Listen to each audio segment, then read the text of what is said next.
പ്രതിഷേധം നടുത്തളത്തിലിറങ്ങിയാണ് പ്രതിഷേധം ഇപ്പോൾ തുടരുന്നത്. പ്ലക്കാർഡുകളുമായി സ്പീക്കറുടെ ഇരിപ്പിടം മറച്ചാണ് പ്രതിപക്ഷത്തിന്റെ പ്രതിഷേധം. വിവരങ്ങൾ ഡി ബിനോയ് നൽകും. ബിനോയ്, ബാർക്കോഴ വിവാദം സഭയുടെ ആദ്യ ദിവസം തന്നെ വലിയ പ്രതിഷേധത്തിന് വഴിവെച്ചിരിക്കുകയാണ്. റോജി എം ജോണാണ് അടിയന്തര പ്രമേയ നോട്ടീസ് നൽകിയത്. റോജി എം ജോണിന്റെ പരാമർശത്തിൽ തന്നെ വലിയ വിവാദങ്ങളിലേക്ക് കടന്നിരിക്കുകയാണ് ഭരണപക്ഷം. എന്നാൽ പ്രതിപക്ഷം ഇപ്പോൾ നടുത്തളത്തിലിറങ്ങി പ്രതിഷേധിക്കുമ്പോൾ എങ്ങനെയാണ് സഭയിലെ നടപടിക്രമങ്ങൾ ഇപ്പോൾ?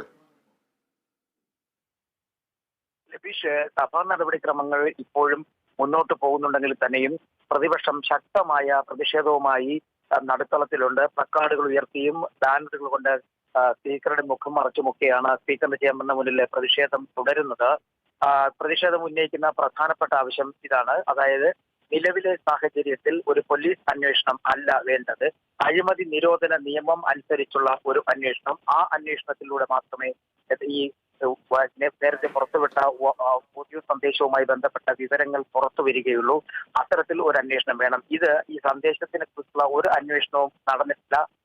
വെറും ചില പുകമറകൾ സൃഷ്ടിച്ചുകൊണ്ട് മാത്രമാണ് ഭരണപക്ഷം മുന്നോട്ട് പോയത് എന്നുള്ളതാണ് ഇവരുടെ അവകാശവാദം. അത് മാത്രമല്ല, മറ്റൊരു കാര്യം പറഞ്ഞു വെക്കുന്നത്, ഇത്തരത്തിൽ ഒരു അന്വേഷണം നടത്തിയത് കൊണ്ട് കാര്യമില്ല.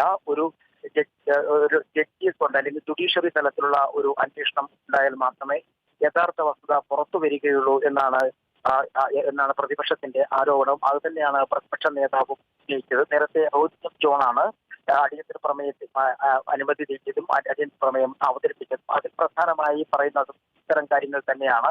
അതായത്, സംസ്ഥാനത്ത് വലിയ രീതിയിലുള്ള ഒരു കോഴ ഒഴുക്കൽ, അതായത് കോഴപ്പണം നൽകുന്നതിന്റെ ഒരു തുടക്കമാണ് ഈ ഓഡിയോ സന്ദേശം എന്ന തലത്തിലേക്ക് റോജി എം ജോൺ പറഞ്ഞു വെച്ചു. അത് ബൈബിൾ വചനങ്ങളുടെ ഒക്കെ അടിസ്ഥാനത്തിലായിരുന്നു അത് സമർത്ഥിക്കാൻ ശ്രമിച്ചതും. എന്നാൽ മന്ത്രി അതിന് മറുപടി നൽകിയപ്പോൾ, അതായത് പണ്ട് യുഡിഎഫ് സമയത്ത് ഉണ്ടായിരുന്ന ഓരോ കാര്യങ്ങളും വിശദമായി അത് ആ ആരോപണത്തെ ഖണ്ഡിക്കാനാണ് ശ്രമിച്ചത്. പ്രത്യേകിച്ചും യുഡിഎഫ് സമയത്ത് 2012-ലും 2013-ലും 2014-ലുമായി 4 പ്രാവശ്യം മദ്യനയത്തിൽ മാറ്റം വരുത്തിയെന്നും ബാറുകളുടെ സമയക്രമത്തിൽ മാറ്റം വരുത്തിയെന്നും ബാറുകൾ അടച്ചുപൂട്ടുന്നതിന് വേണ്ടി ഒരു മദ്യനയം കൊണ്ടുവന്നുവെന്നും അതുകൂടാതെ ബാറുകൾ അടച്ചുപൂട്ടിയ ബാറുകൾക്ക് ബിയർ പാർലർ ലൈസൻസ് നൽകുന്നതിന് വേണ്ടി ഒരു മദ്യനയം കൊണ്ടുവന്നുവെന്നും അത്തരത്തിൽ വിവിധ തരങ്ങളിലായി മദ്യനയങ്ങൾക്ക് കാലാകാലങ്ങളിൽ മാറ്റം വരുത്താൻ UDF ആണ് ശ്രമിച്ചതെന്നും ഇതുവരെയായും LDF സർക്കാർ അധികാരത്തിൽ വന്നതിന് ശേഷം ഒരു തരത്തിലുള്ള മദ്യനയമാറ്റവും വന്നിട്ടില്ല. അതിനെക്കുറിച്ച് ആലോചിച്ചിട്ടില്ല.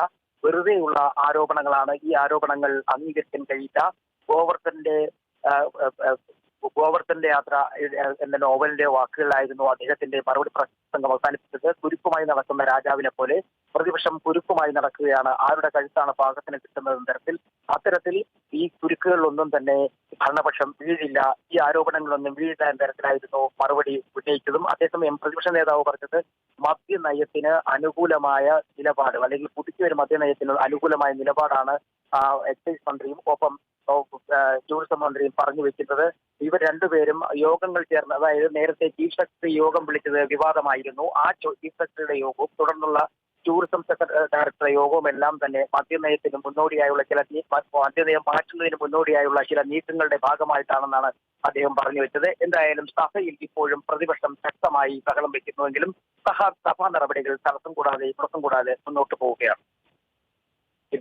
ശരി, പ്രതിപക്ഷത്തിന്റെ പ്രതിഷേധത്തിനിടയിലും സഭാ നടപടികൾ മുന്നോട്ട് പോവുകയാണ്. ബാർക്കോഴയിൽ സഭയ്ക്കകത്ത് വലിയ പ്രതിഷേധമുയർത്തിയിരിക്കുകയാണ് പ്രതിപക്ഷം. ജുഡീഷ്യൽ അന്വേഷണത്തിൽ കുറഞ്ഞതൊന്നും കൊണ്ട് തൃപ്തിപ്പെടില്ല എന്നാണ് പ്രതിപക്ഷത്തിന്റെ നിലപാട്.